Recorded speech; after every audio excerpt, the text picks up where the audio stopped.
news coming in from Europe. Over 2 years of the conflict, the French president has gone from not wanting to humiliate Russia to suggesting troops be sent to Ukraine. Macron's attitude towards Moscow has changed, switching from the side of foreign policy dove to the side of foreign policy hawk.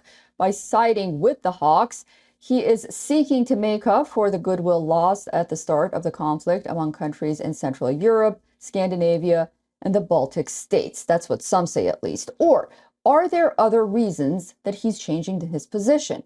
At a February conference in Paris, the French president said, "A deployment of Western troops to fight Russia on the ground in Ukraine should not be ruled out." The suggestion angered Russian President Vladimir Putin and was dismissed by Ukraine's main backers. While speaking in Prague on March 5th, Macron declared that Europeans can't be cowards when countering Moscow. Analysts have highlighted multiple reasons behind Macron's shifting posture. First, Ukraine's battlefield woes.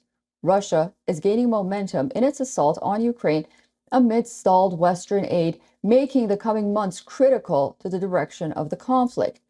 In a worst-case scenario, parts of Kyiv could be the front line and at risk of collapse. Hitting out, Russian Deputy Foreign Minister said that these statements showed readiness to follow the path of escalation when the West itself is suffering a strategic defeat on the ground.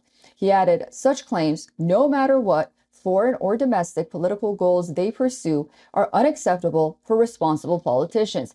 He flagged the already heated military and political situation in Europe. Another reason for Macron's changed stance towards Russia is probably that Trump's very possibility to be a second-term president. That's casting a shadow. Some analysts say Macron wants to advance his vision for Europe's strategic autonomy and show Europe's ability to support Kyiv without counting on the United States.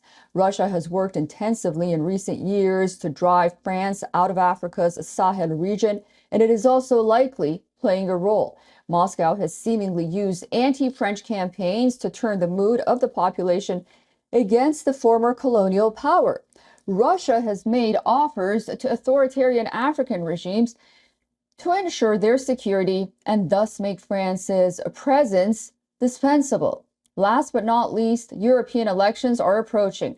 The hard right of Marine Le Pen and Jordan Barilla look set to defeat the Macron camp. Is Macron using Ukraine to create a fault line between his side and the opposition?